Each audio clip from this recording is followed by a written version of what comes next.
So it's a pleasure for me to introduce again Michael Maltenfort. He already gave a talk, a remote talk last semester, and very nice talk. And now he wants to talk about generalized Stirling numbers. Thank you very much. And thanks for having me here. And for anyone who wanted to be here but couldn't make it because of Zoom problems, I'm sorry you couldn't make it, but maybe you're watching the recording. So it's wonderful to be here, and I wanted to talk to you about some of the work I've been doing.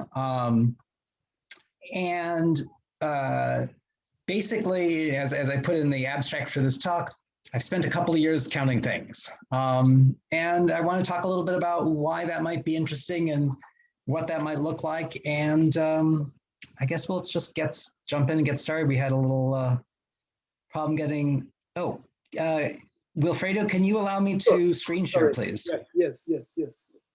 My bad.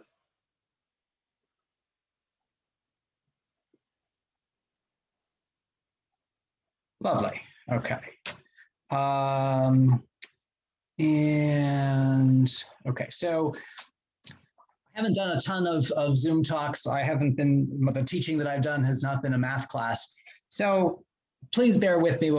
I've decided to basically use a lick screen as my blackboard. So what I want to talk to you about is a certain type of combinatorial object called a generalized Stirling number. And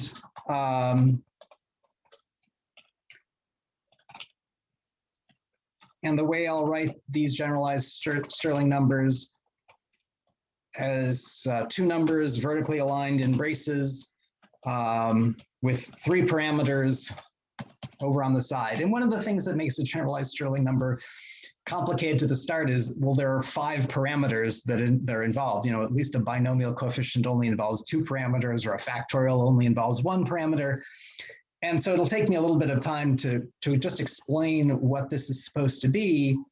And what my work of a year or two has done was take these numbers and figure out different ways of describing them. And hopefully I'll be able to get to the point where I can talk about why it's useful to have multiple representations. And I'm not even going to get to the traditional definition because, well, frankly, I think it's awful.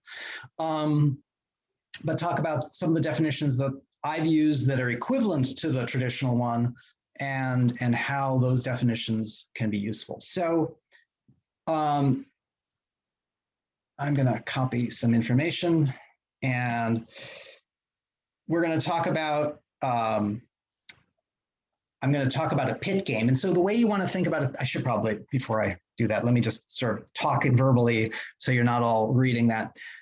Think about, you know, the traditional way of talking about counting objects when you're in a probability class is we're always putting balls into pots, or I'll say balls into urns, just because that seems to be a nice way to describe these things.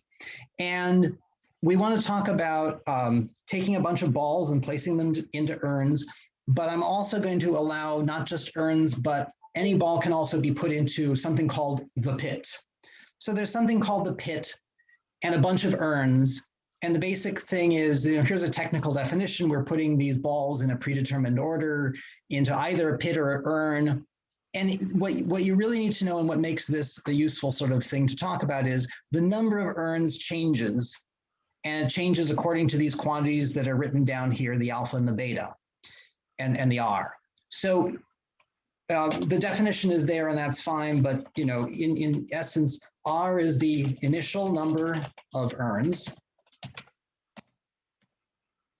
Alpha is the amount that the number of urns removed after any ball is placed. And I'm also going to put or added. It's easier to think about adding urns just because that way we don't have to worry about the number of urns going negative. And added will happen if alpha is negative. And so an example that I'll start with will have alpha negative because it's just easier to work with. Beta is an additional number of urns added for any ball after any ball is placed in the pit. So here's what we're doing. We're taking a bunch of balls, and each time we place the ball, the number of urns will change. And please feel free, jump in if you've got questions. I'm trying to be a little bit shorter than I had intended just so we could, because we got a late start. But if anything's at all unclear, please jump in with a question. N is the total number of balls to be placed. And of those N balls, K is the number of balls. Trying to work with Zoom for a moment here. There we go. Number of balls that are to be placed in the pit. So to do some very simple things, if we want to calculate the generalized Stirling number for 0 with the parameters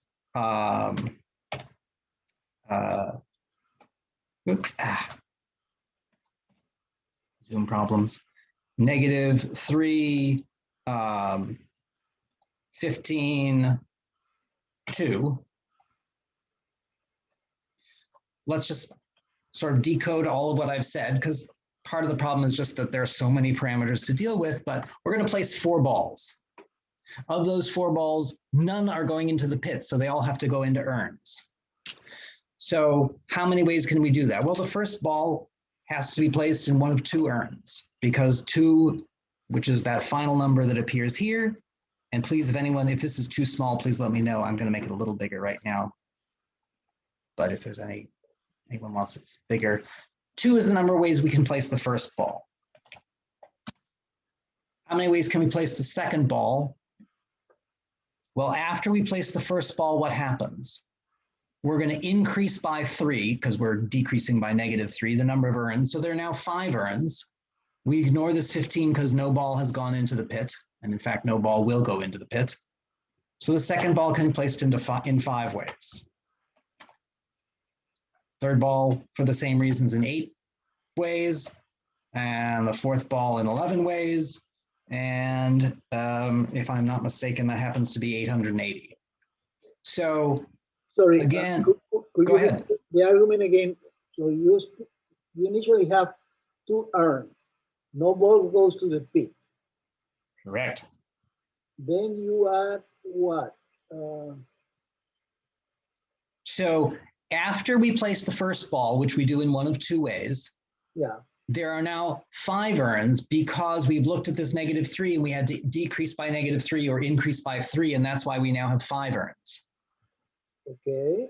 The second ball also does not go into the pit. Why? Because this number is 0 and we don't put any balls into the pit.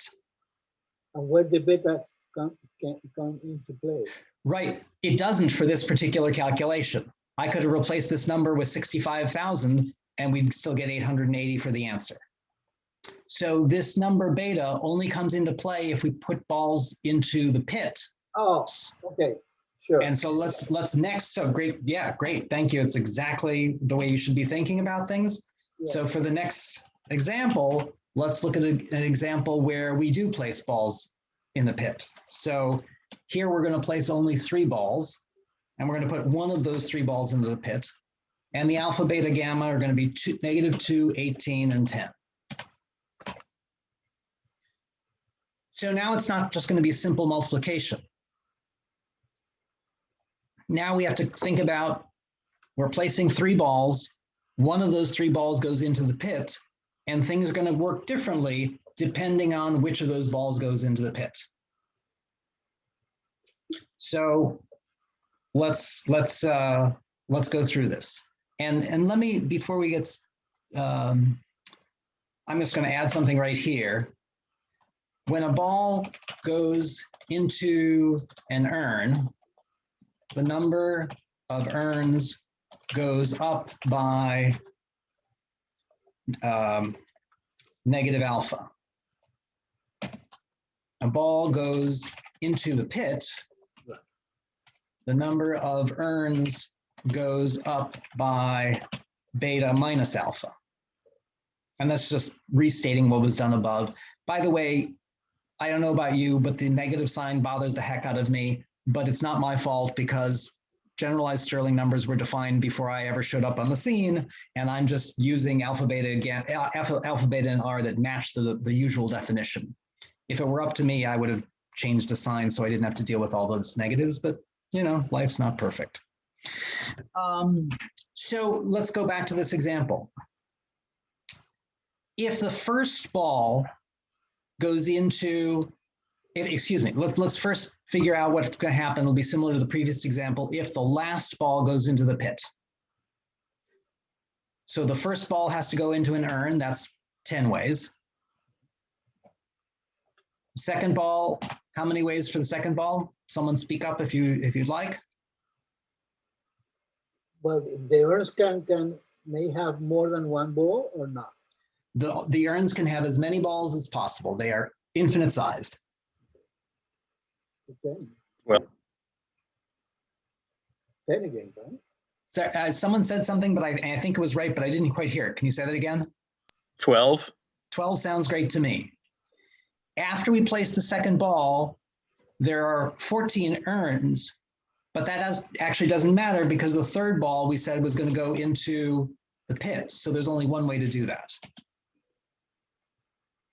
And 10 times 12 times 1 is the number of ways we can place these balls so that the last one goes into the pit. What if the first one goes into the pit? If the first one goes into the pit, there's only one way to place that first ball. And at that point, how many urns are there? And what you're really looking for is this. 30. 30 is exactly what we're looking for. Because there were originally 10. After that first ball is placed in the pit, the number of urns goes up by beta minus alpha, which is 20. So we now have 30 urns. And what's the third thing I'll multiply by?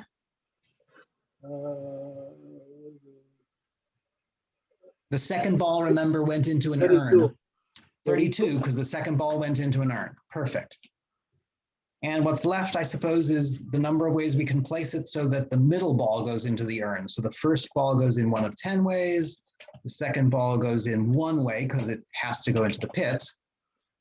And let's see how many urns are left for the second one. After that first ball was placed, we went from 10 to 12. We didn't use any of the 12, but that's okay. After the second ball was placed, we added 20. 32. 32. And I don't know, does anyone happen to know what this is? Someone's probably better at arithmetic than I am. I'm sure we could factor out the 10 and get 12 plus 96 plus 32. And that should at least make it possible. Let's see, 96 plus 32 is 128, 138, 148. I'm looking at 1400, which is good because I happen to know that that was actually the answer I was looking for. Always good when that sort of thing happens. Great. Pause for a moment of questions. Any questions on how we got there?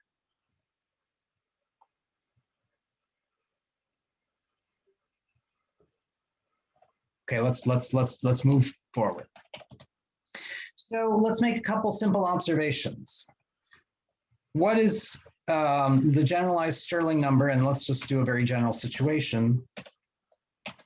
Going to be, whoops.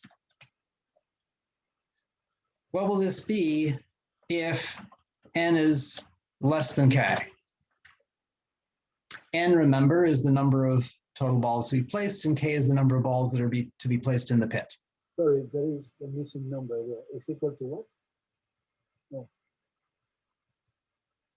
So this condition is telling us that the total number of balls that have to go into the pit is bigger than the total number of balls that have to be placed.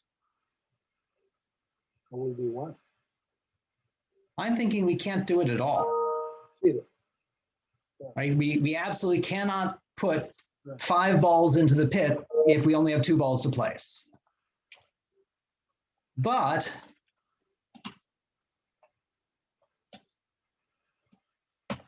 if this is equal, what will this be? 1.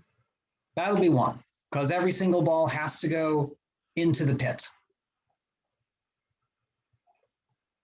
Pretty boring, but nice to know our base cases. Let's look at what happens when k is 0.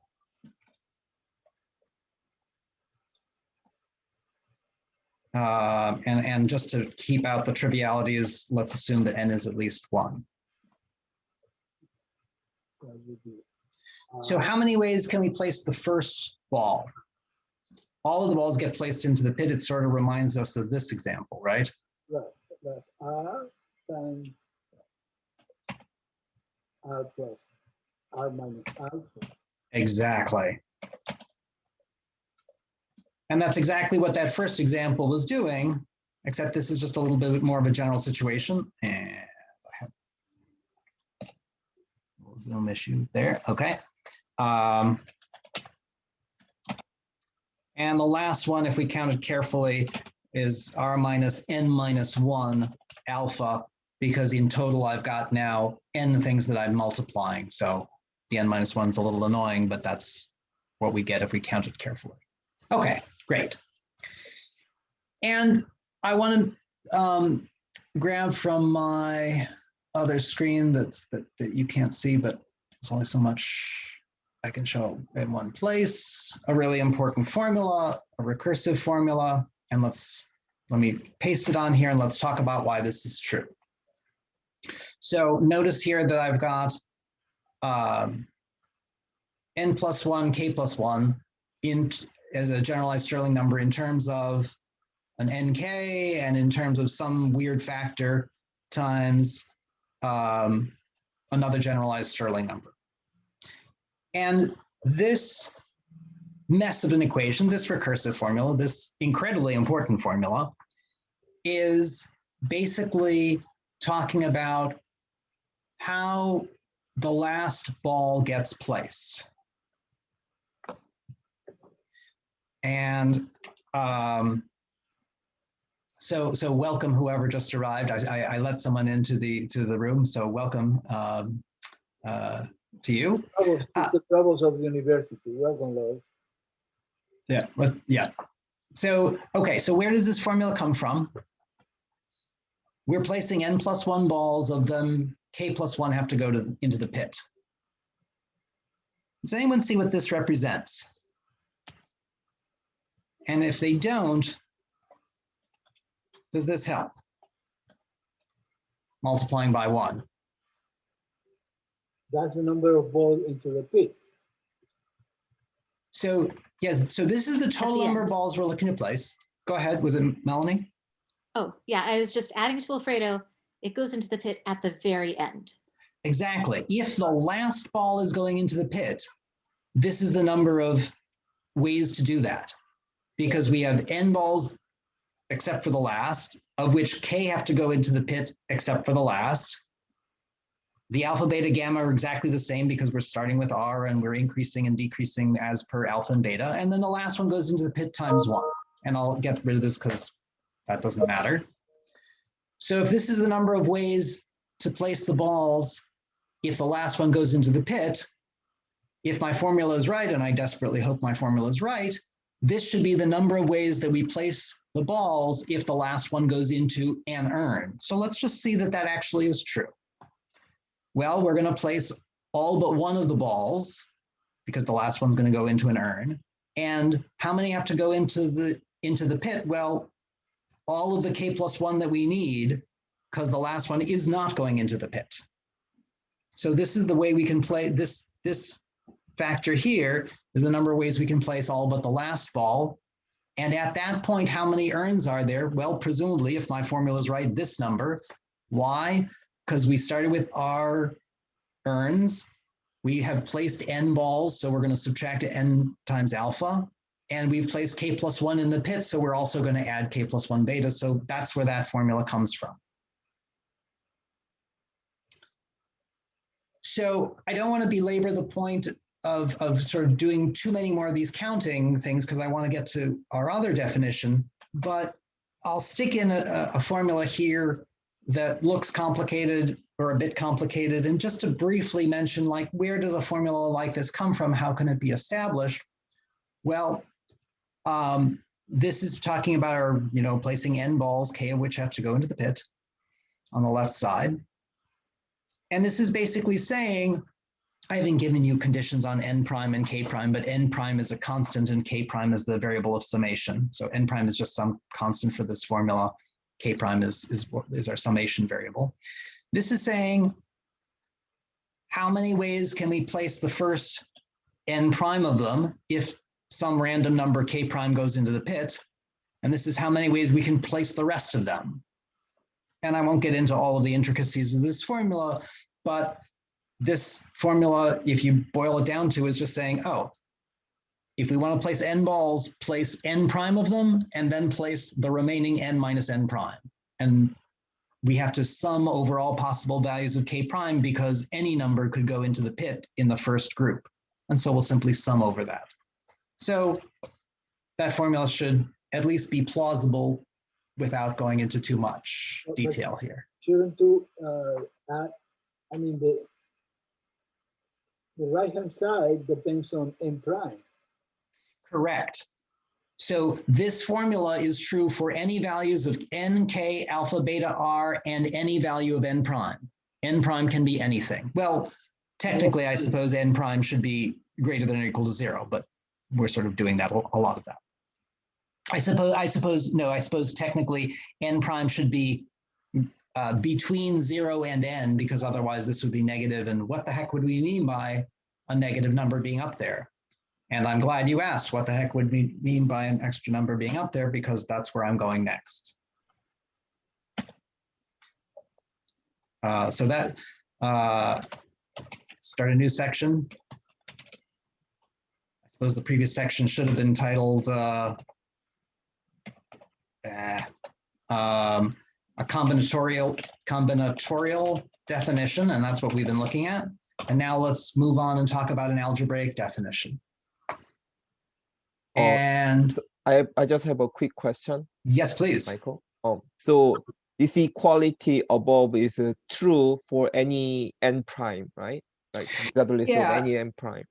Yes, if yes. So let's say for all positive integers n, k, let's make alpha negative. So negative alpha is a positive number. That way the number of pits always goes up. That's just, I could be more careful, but that's me being sloppy. Such that n minus n prime is greater than or equal to 0. And actually, instead of positive, I probably could have just gotten away with non-negative. And this condition here is just because making that greater than or equal to 0, so that everything here makes sense. Right, so thanks for asking for that extra clarification. If I may, I wanted to welcome you to the university. I just came from a concert at CCPA, and the discussion was over my head as well. Is this about how to win the lottery? It's about how to count things. Oh, okay. Well, I'm not a gambler. I really don't understand any of it. I find it fascinating sociologically to see all of you here and looking at all of this. And so I'm gonna go away, but I just don't want you to be offended. It's really. No offense taken. Actually, it probably wouldn't have been quite as bad, but you joined us a little bit into it, and that probably was a hard place to join in. But thanks for dropping in. Thank you. Bye, everyone. Okay, so I I probably am going to make this a little bit simpler in just a moment, but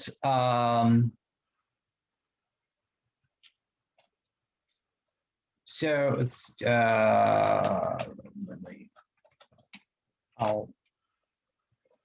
we go.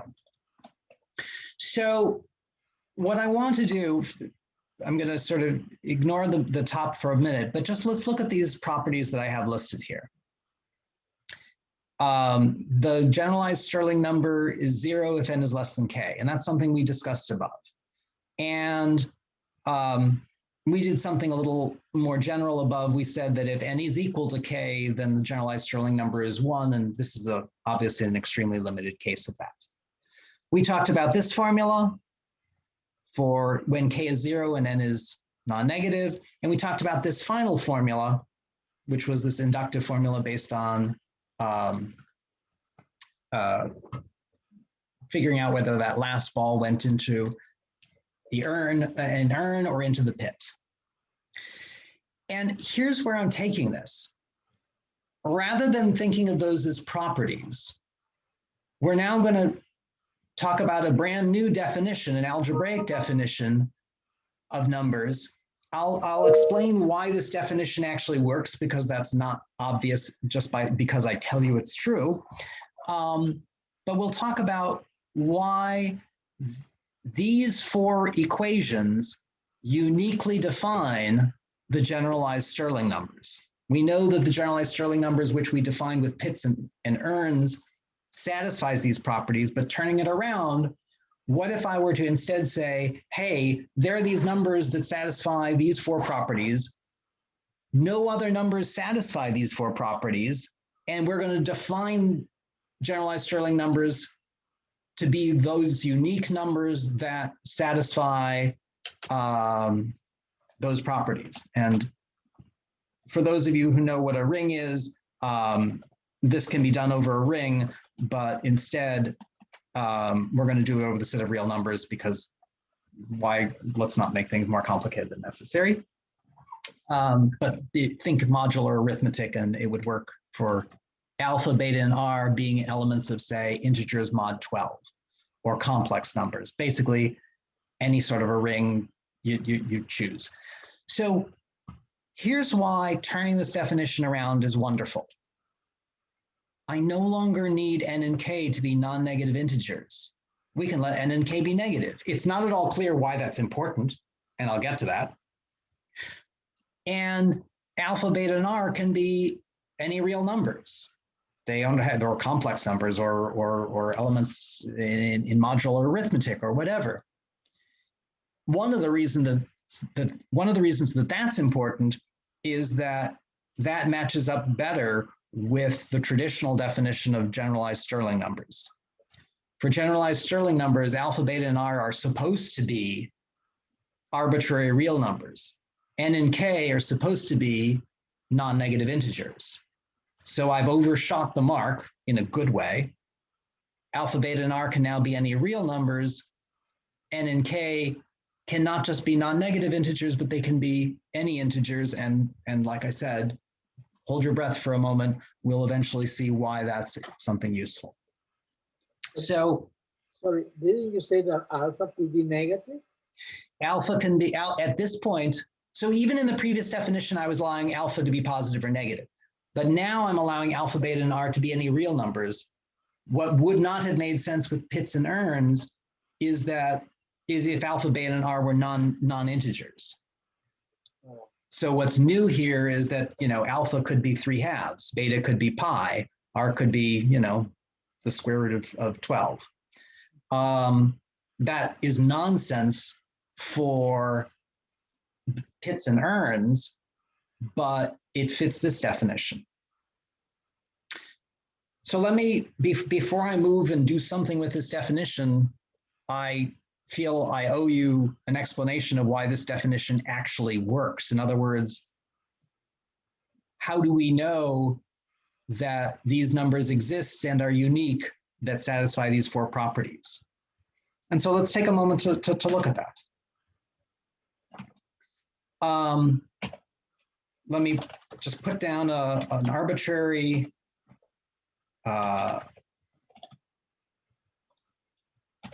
an arbitrary generalized Stirling number. And let's talk about when we know that this is, how we know what the value of this will be. Well, this is okay if n is less than k, because the first property here says that it would be 0 if n is less than k. So what about n equals k? If you recall from above, we said that if n is equal to k, we should get 1. Well, that's not necessarily obvious. It's obvious in this particular case, but let's see why it happens always. So how do I know that all of them are 1? And I'm going to grab this formula as best I can. It'll take me 2 runs to get that. Software I'm using wouldn't make that hard. Okay, good, good. So what if n equals k? What does this formula tell us? Well, it tells us that something with n plus 1 equal to k plus 1 is equal to something with n equals k, and some garbage here. What's happening here? What's the value of that when n equals k? 0. Exactly. Why? Because you cannot put more balls in the pit than what you have. So I like your answer, and it's also not quite the answer I was looking for. So you're thinking in terms of balls and pits, but remember, we're looking at a new definition here, which are numbers defined by these properties. So the property I'm looking for is, well, this has to be 0 because that's one of the defining properties. But the reason that property comes is exactly what you said, Wilfredo. So because we're verifying that there are numbers, that these actually fully define these numbers, right, independent of thinking of balls and pits. Right, yeah. Okay, great. So what does this formula boil down to if n equals k? If n equals k, all of this garbage is 0. And it just tells us that when n equals k, the generalized Stirling number for nk is the same as the generalized Stirling number for n plus 1 k plus 1, and therefore the same as n plus 2 k plus 2 and n plus 3 k plus 3. And if we go in the other order, it would be true for n minus 1 k minus 1. They're all equal. And what are they equal to? Now we pull out this property, which was one of the defining properties, and say, ah, I know that one of them is 1, and therefore they all must be 1.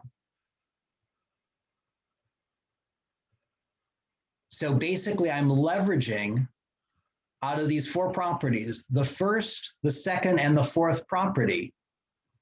And those together tell me that if n equals k, the generalized Stirling number is 1. I'm using the first, second, and fourth properties to make that conclusion.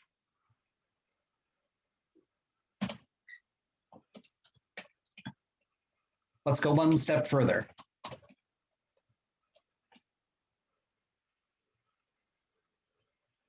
So if n is k plus 1, and maybe this is getting a little bit hairy, so let me just put, this would be k plus 2, of course, k plus 1, this would be k plus 1, and k plus 1. This is what the same formula would look like, just substituting in n equals k plus 1. I don't really care what this garbage is, but what is this telling me? It's telling me that when the top is 1 more than the bottom, one of these values, this very first value, depends on the previous value, where again, the top is 1 more than the bottom. Plus, I don't care what this is, but it's a known quantity because it's some garbage in parentheses times the number 1 times something we already know.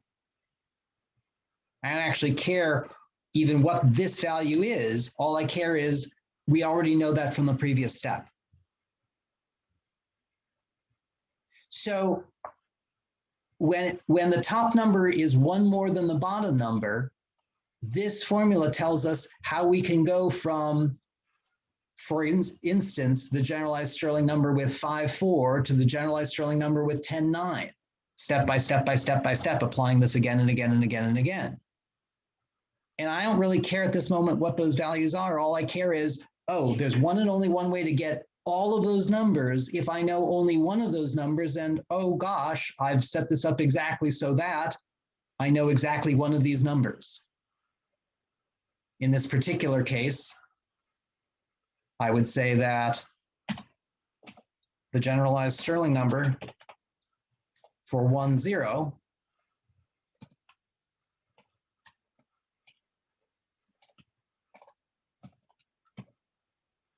is equal to R, and that's one of the assumed properties here. And where did that come from? The reason that was an assumed property is because when we were thinking about balls and urns, it worked that way. When we placed one ball and we did not place it in the pit, we could place it in R ways.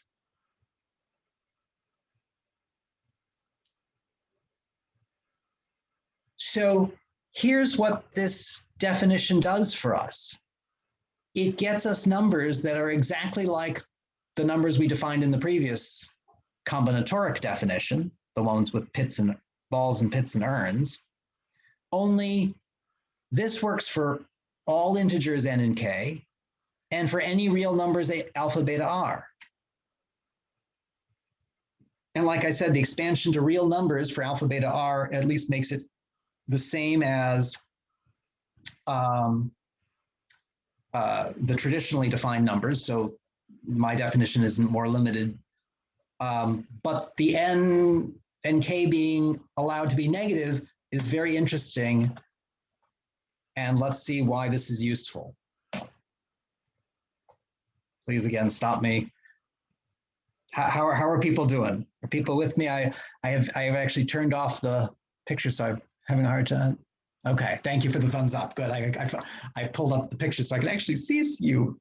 You know, the Zoom thing and all that. Great. So,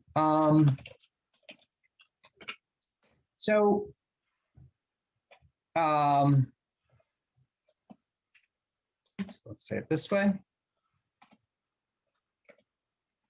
We can find polynomials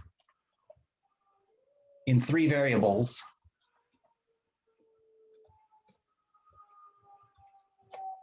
And there's an inductive definition of this, but I'm not going to torture you with it because it's not necessarily very enlightening, such that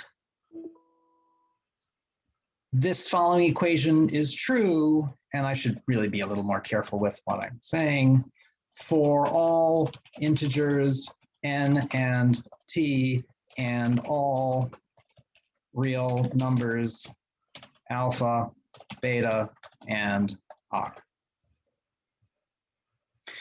And, you know, this looks sort of nice until you look at the definition of alpha of these polynomials mu, and then you'll be like, ugh, that's awful.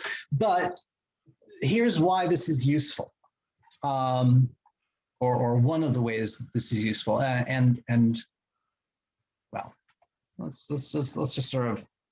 I'm not even gonna. It's an inductive proof. It's not at all enlightening.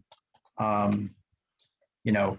Here's a very trivial example. If t is equal to 0, which is why you get nn on the left-hand side, when t equals 0, you take the summation from I equals 0 to 0. And here we get n choose 0. And, oh, sorry.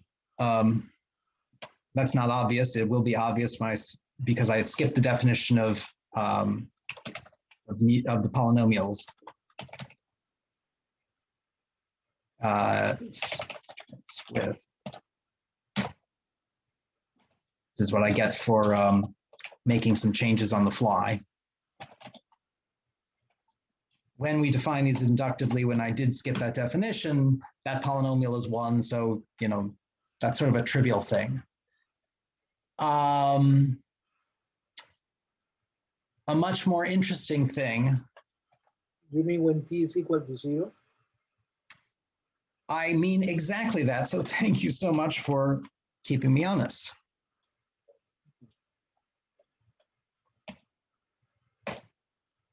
Here is something that's a corollary of that theorem.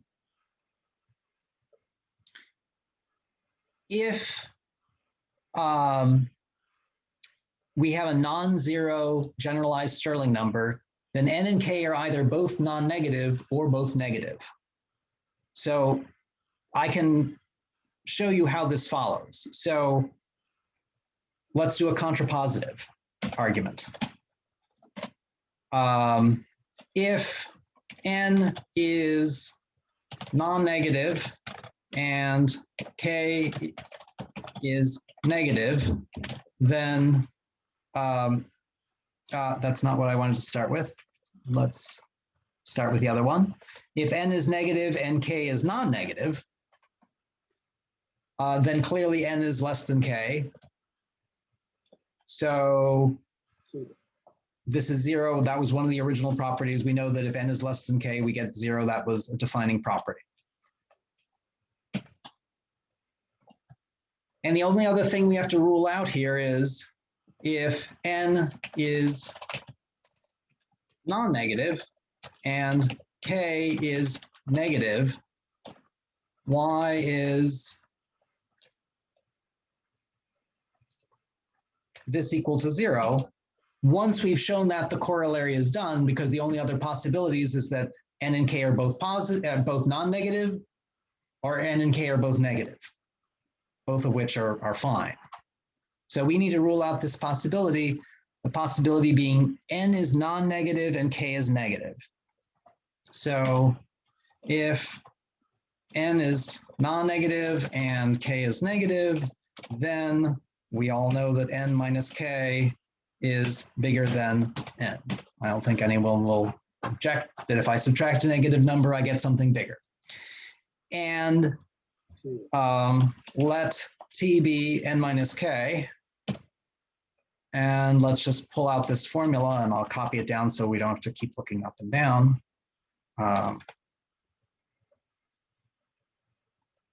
So this is n minus t is n minus this quantity, which is k. Great. So this side is equal to,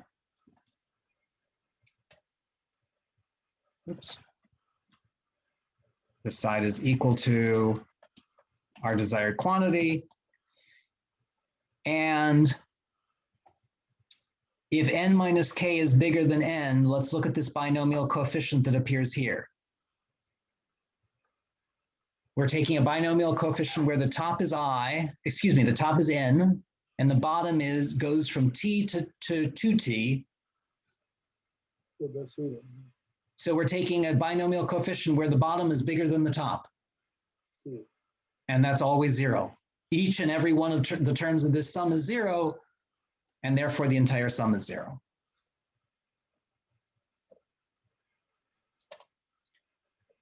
So, okay, that's nice. It seems to sort of make these wonderful expansions of the generalized Stirling numbers sort of silly, because yeah, I've made it okay to define them if we have n and k possibly being negative, but if one of them is negative and the other is non-negative, it's completely trivial anyhow, you get 0. So it seems as if there's nothing interesting to be said, but au contraire, here's sort of the big finish, although what I would have hoped to have had time for is a bigger finish involving why this is so useful. But this, sorry, real numbers. So this theorem done before, and I'm doing no proofs at this point, but just giving some basic ideas here. But let's sort of investigate what this looks like, how it matters. Let's look at the following, how this theorem works when we have both n and k negative, and because I want to have something that's non-trivial, I'm going to pick n to be bigger than k. We know that otherwise we'd get 0. And let's just apply the theorem and see what the heck happens here. N is -3, k is -8, and so negative k minus 1 is, I do believe, 7. And negative n minus 1, which is what belongs here, is 2. And so we get And this, I haven't specified anything, so we'll just get that quantity. So here's what's going on. And I wish I had a lovely explanation as to why this is true. My best explanation of why it's true is, well, I can show you a proof. Like, there's got to be some better explanation. I wish I knew it, but that's the best I can manage for the moment, and it'll do. Because it's saying that what sort of goes as the n here becomes the k there, and sort of what becomes the k here is sort of the n here. There's this sort of weird duality. And think about the fact that if n is negative, then negative n minus 1 is non-negative. And when k is negative, negative k minus 1 is non-negative. So it basically flips the negatives to non-negatives and vice versa. And so here's why it's useful. So I'm going to pull a formula from my other sheet. This is essentially the formula that we saw before, only I've gone all whole hog, and instead of previously what I had above was k prime equals 0 to k, and I've suddenly put in an infinite sum, and don't let that panic you because all of the extra values I put in are all 0. Think about the fact that as k gets bigger and bigger and bigger, this will eventually get to be a bigger number than what's on the top, and therefore all of these will be 0. And as k gets smaller and more and more negative,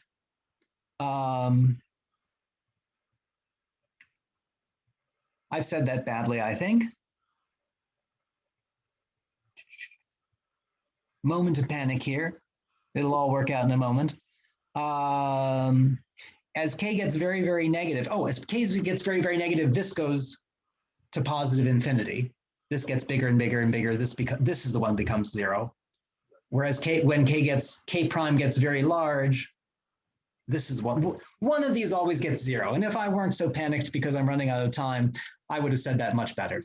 But all of the extra added values don't actually contribute. It's just a nice way to have everything there and not have to worry about the limits of my summation. Michael, we start at 1:15, so you may have, say.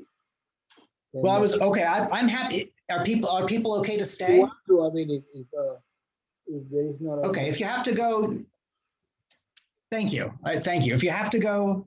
But I'll thank you. I'll take the extra time. So this is a formula that, with a little bit of work, so there's a missing piece that I didn't mention that I'll now take the time to mention, which is. I have a question about that formula because I am still. It bothers me that the left-hand side depends on A, N, K, alpha, beta, and R, but in the right-hand side, there is also dependence on N prime. It's because during the sum, there are some cancellation of the N prime, so the formula in the right-hand side at the end of the day did not depend on the N prime that you choose. So because I don't get it. I mean, so here, it's a great question, and so let's take a moment to talk about it since we've got the time. Let's talk about the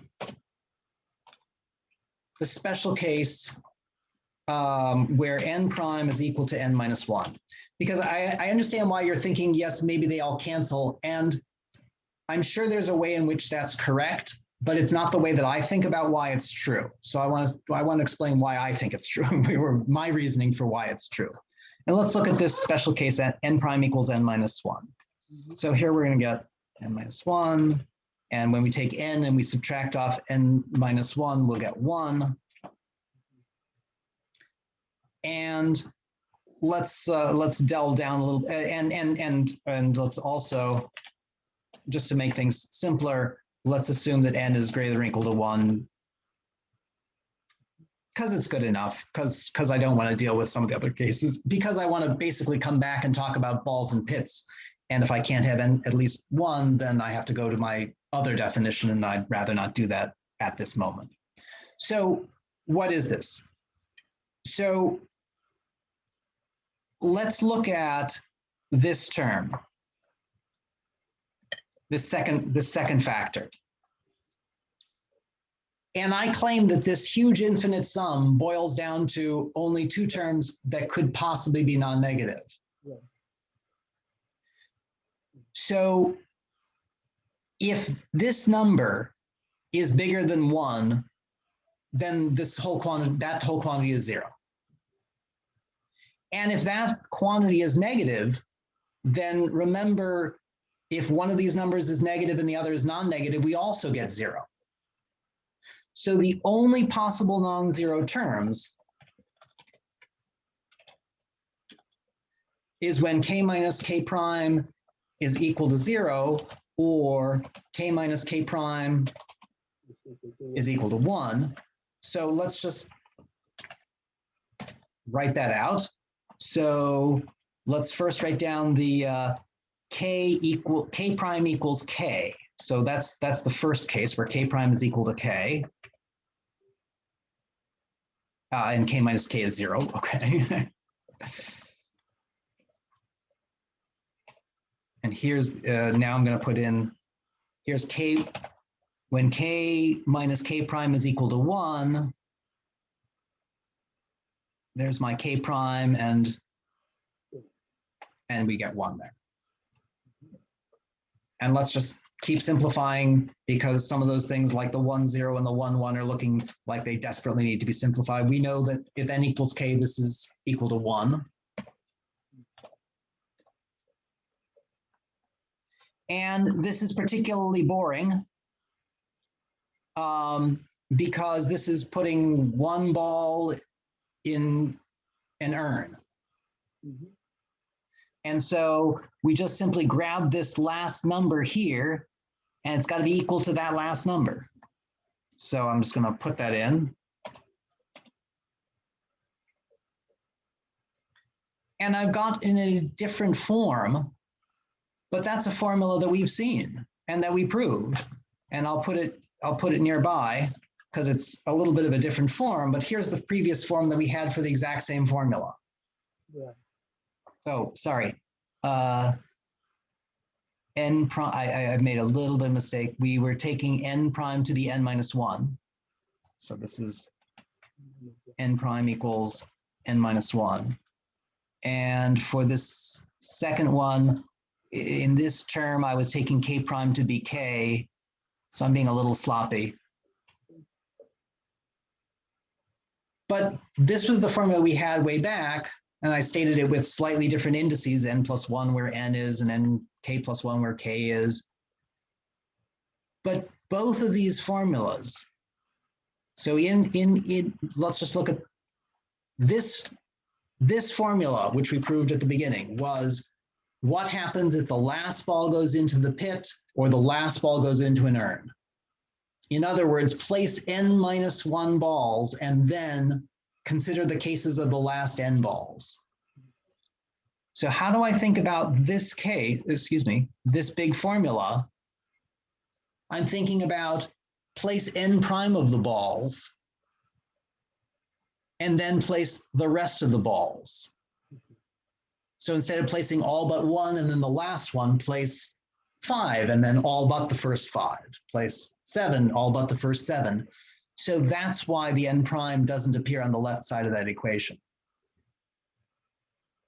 So I think of it as independent. You're right, it's independent of n prime in my mind, not because the n primes are canceling, but because I prove that formula by thinking about placing balls in urns, and I can place any number, any n prime balls, and then place the rest of them. So I'm going to come back to where we were. That was a bit of a diversion, and that's fine, but I want to sort of just get a little fresh space here. We were at this formula. And what I was wanting to make the case for is why this theorem here, why this single formula is so really useful. And I definitely don't want to torture you with some annoying lots and lots of algebraic equations that don't enlighten anyone. but let's talk about, I could use this formula that I formulate here, this big formula that tells me how the negative values interact with the positive values.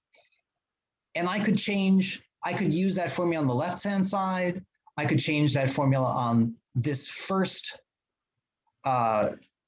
generalized Stirling number, or I could use it on this second generalized Stirling number. And I could do it with more than one of those. There's a whole bunch of ways I could use it. And many of the ways that I use it come up with formulas that are not identical to the one you're looking at. Here are some corollaries of this formula and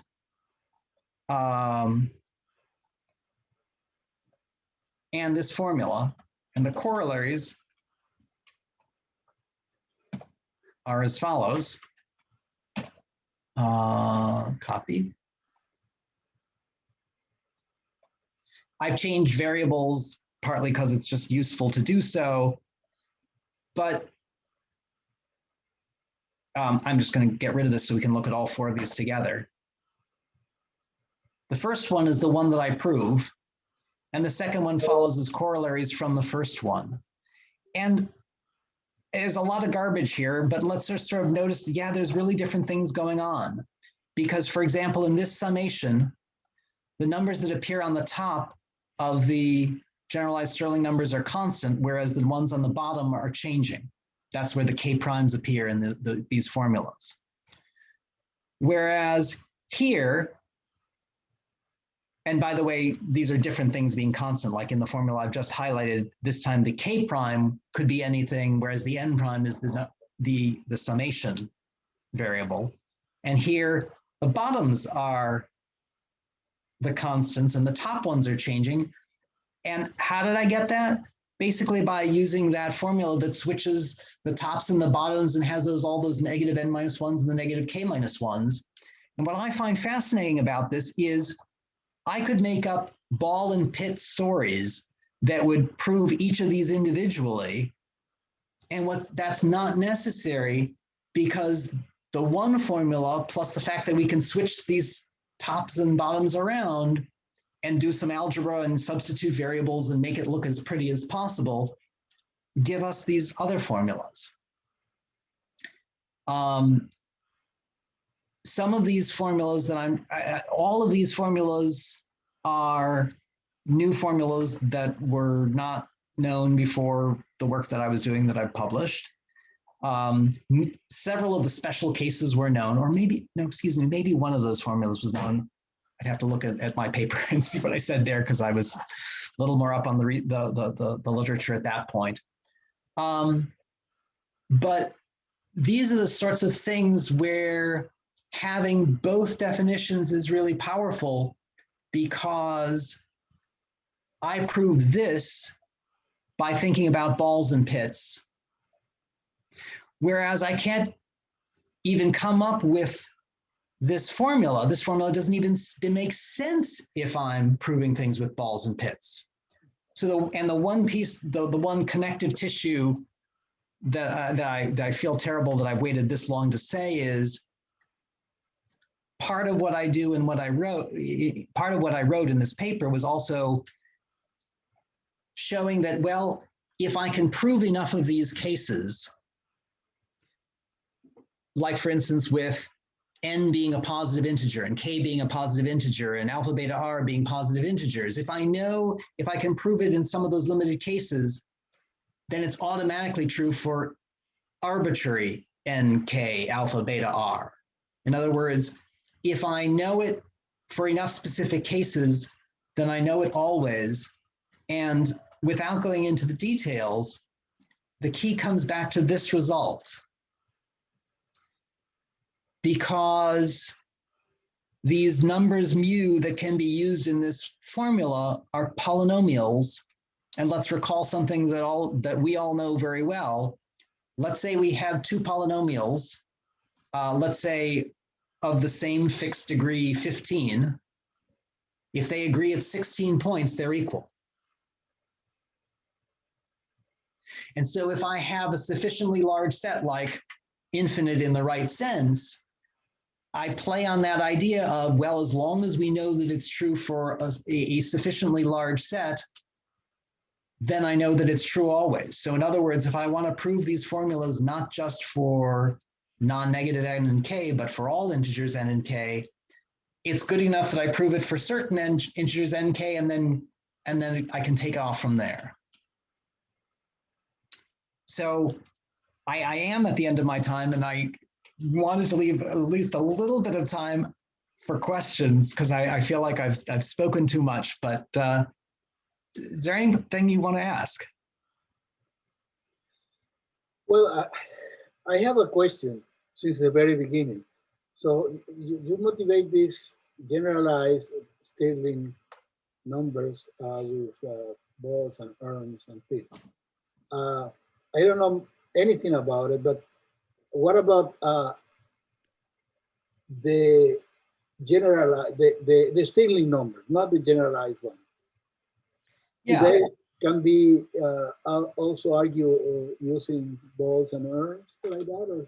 Absolutely. So there are two types of Stirling numbers. They're called Stirling numbers, the first kind, and Stirling numbers, the second kind. And they're sometimes used with, these are the ones that are called Stirling numbers of the first kind are sometimes written with these square brackets, Okay. and Stirling numbers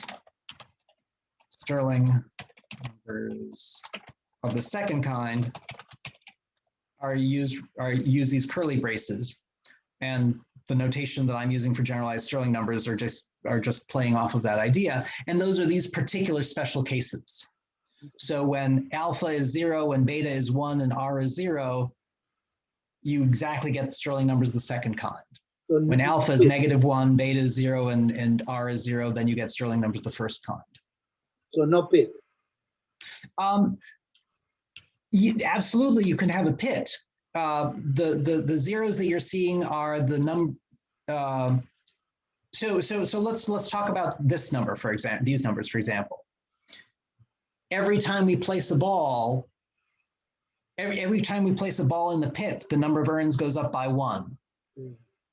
If we place a ball in an urn, the number of urns does not change.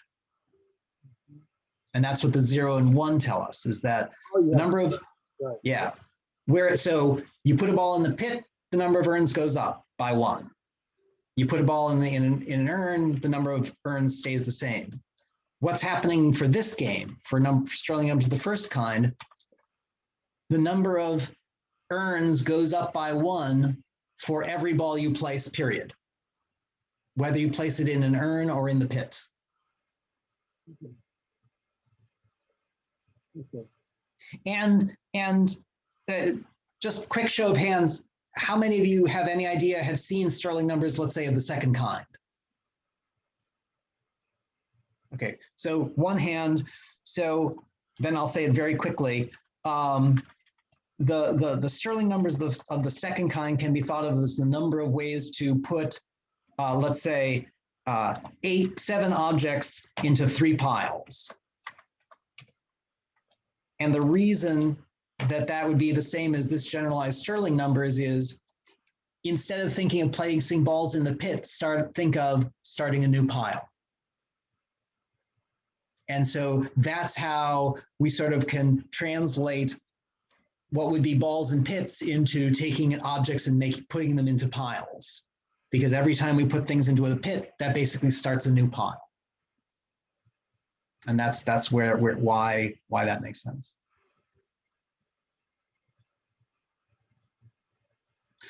And yeah, other questions?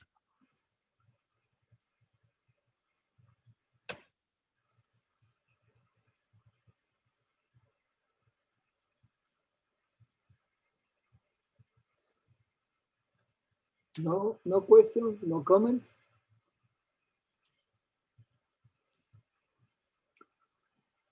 Well, I really appreciate the opportunity. I have a question. Sorry.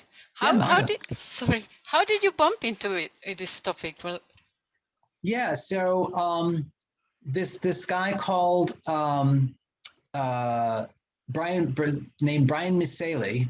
I'm pulling up the reference here. wrote this article titled "A Combinatorial Proof of the Theorem of Katsura," and this was a paper in the college math journal that I read in 2014 when it came out. And it's a clever little argument to prove a formula that he attributes to Katsura, but actually is much older. He was not aware of that. And I thought, hey, this is a really interesting technique. And I wonder if it does more than what Miseli did in his paper. And I played around with it, and I made it work in some other ways and some new ways, and came up with some things that it turns out to be quite falsely thought were new formulas. But, you know, what did I know at that point? It was a new subject for me. I wrote a paper that had some of these results, and it came back from the reviewer saying, hey, you know, this is sort of good, but, you know, have you looked at these things called R-Whitney numbers? And I'd never heard of an R-Whitney number. And I almost just sort of stuck in a couple references to that and resubmitted the paper. But in the end, it turned out that R-Whitney numbers were really interesting. And it turns out that R-Whitney numbers are special cases of generalized Stirling numbers, and the stuff that I figured out about R-Whitney numbers then translated to generalized Stirling numbers. And what started as a little project turned into two papers, one of which was about generalized Stirling numbers, one of which was about something else. And the irony is that first paper that I submitted that had these nice little formulas is still on my mind, and I still haven't published it because I still haven't figured out where it fits into the whole scheme of things. But it all came about basically because I took his ideas and I said, where can I go with this? And what can I do with it? And I came up with some results, and some results led to more results. And this random reviewer of my paper pointed me in a direction that I was completely unaware of, that led me to more things and more things and more things. And it's both exciting as well as sort of awful, because like, aren't I done with this yet? Cool. So,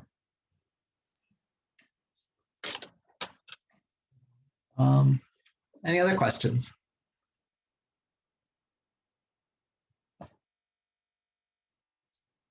Well, I really appreciate the opportunity to talk about my work. It's a treat for me to have an audience who's interested in this. I hope that this was something you enjoyed, and I apologize once again to those of you who wanted to be here but might have had Zoom trouble, and maybe you're watching the recording.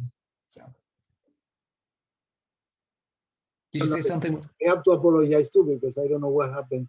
I didn't put a password, but I mean, a lot of people have that problem, so I don't know.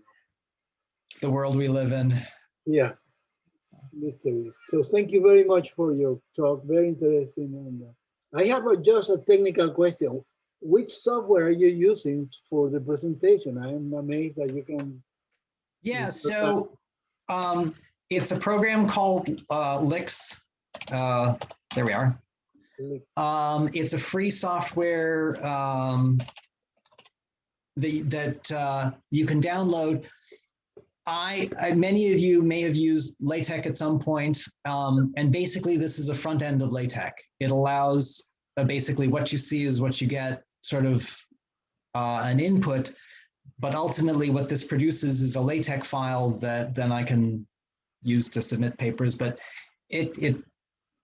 I've been using it for enough years that I can use it relatively fast and use a lot of keyboard commands, but I think this is so much better than using LaTeX. And if any of you are teaching your students LaTeX, I would at least consider learning this for yourself and wondering whether it would be appropriate for your students. I mean, the disadvantage is no one seems to use it, so it could be a skill that's not so useful to them. But when I've worked with some students, I made them learn this because it's readable, and you're not always having to compile your LaTeX file into something that, you know, then you have to look somewhere else. I can look at the file itself and not always have to worry about how many braces do I need to be closing at this particular moment in time. So highly recommended, and it's free. Okay, thank you very much for your time, for your talk. Well, I will stop recording now, and well, I will send you